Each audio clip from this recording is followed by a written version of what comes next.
आपने एक्शन लिया, कितना जरूरी मानते हैं इस कार्रवाई को, ताकि इस तरह का बिहेवियर जो है वो फिर से कहीं घटित ना हो मरीज के साथ या दूसरे भी संस्थानों में, डिपार्टमेंट में? देखिए, जिन भी परिस्थितियों में वो वारदात हुई है और जिस भी परिस्थिति में डॉक्टर साहब ने मरीज जो था उस पर जिस प्रकार की वारदात की गई है, मेरा ये मानना है कि इस प्रकार की वारदात नहीं होनी चाहिए। हम हॉस्पिटल्स में जो डॉक्टरों की ड्यूटी थी, पहले हमारी सरकार ने क्या किया कि जो एसआर शिफ्ट करने डॉक्टर आते थे, पहले 48 घंटे ड्यूटी देते थे। मैंने कहा कि डॉक्टरों को स्ट्रेस कम होना चाहिए और 12 घंटे की ड्यूटी हमने एसआर शिफ्ट में करवाई।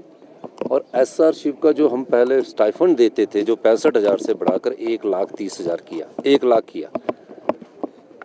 फिर जब 12 घंटे की ड्यूटी होगी, किन परिस्थितियों में डॉक्टर ने इस प्रकार की वारदात की है, वो मैं समझ नहीं पाया। जब मुझे कल अधिकारी जो आईजीएमसी की जो डिसिप्लिन कमेटी उसने रिपोर्ट्स दी, उसके बाद मैंने कहा कि डॉक्टर एक ऐसा है जिसके पास कोई भी आम आदमी, साधारण परिवार का व्यक्ति ये सोच कर आता है कि डॉक्टर मेरे लिए भगवान की तरह है और मेरे को उससे ये आशा होती है कि मेरा ये इलाज करेंगे और अच्छे इलाज करेंगे।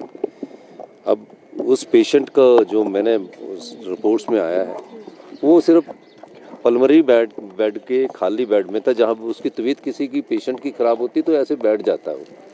उस बेड में वो बैठ गया। उसके बाद लेटने के बाद एक वीडियो का पक्ष आया है जिसमें उसमें डॉक्टर उसमें अटैक कर रहे हैं। दूसरा डॉक्टरों ने भी कहा है कि हमारे पास एक और वीडियो है। तो मैंने बोला कि इस समय तो ये बनता नहीं है कि चाहे वो किसी भी स्थिति में हो, उसकी कंप्लेंट करवा सकता है, उसकी शिकायत करवा सकता है। और इस दृष्टि से हमने उस पर कार्रवाई की, जो भी हमारे को आईजीएमसी के प्रशासन ने रिपोर्ट दी। दूसरा, आईजीएमसी में कैसे डॉक्टरों की सुरक्षा को भी प्रदान करना है, और मैं उसका भी अभी मैंने अधिकारियों को कहा कि इसका अध्ययन करिए कि पेशेंट के साथ कितने आदमी आईजीएमसी जाएंगे और डॉक्टरों को भी सुरक्षा मिलनी चाहिए। डॉक्टर भी कोई ऐसा ना हो कि उसके बाद वहाँ कुछ वारदात हुई है तो उस सारे मामले में हम बातचीत कर रहे हैं, और निश्चित रूप से डॉक्टर ने जो किया वो गलत था। अच्छा, डॉक्टरों की एसोसिएशन ने एक प्रदेशव्यापी आंदोलन की भी बात कही है। अगर एक तरफा कार्रवाई की और एक तरफा कार्रवाई हुई तो प्रदेशव्यापी आंदोलन करेंगे, इस धमकी को किस तरह से? देखिए, सरकार में सब बातचीत संवाद के द्वारा होती है।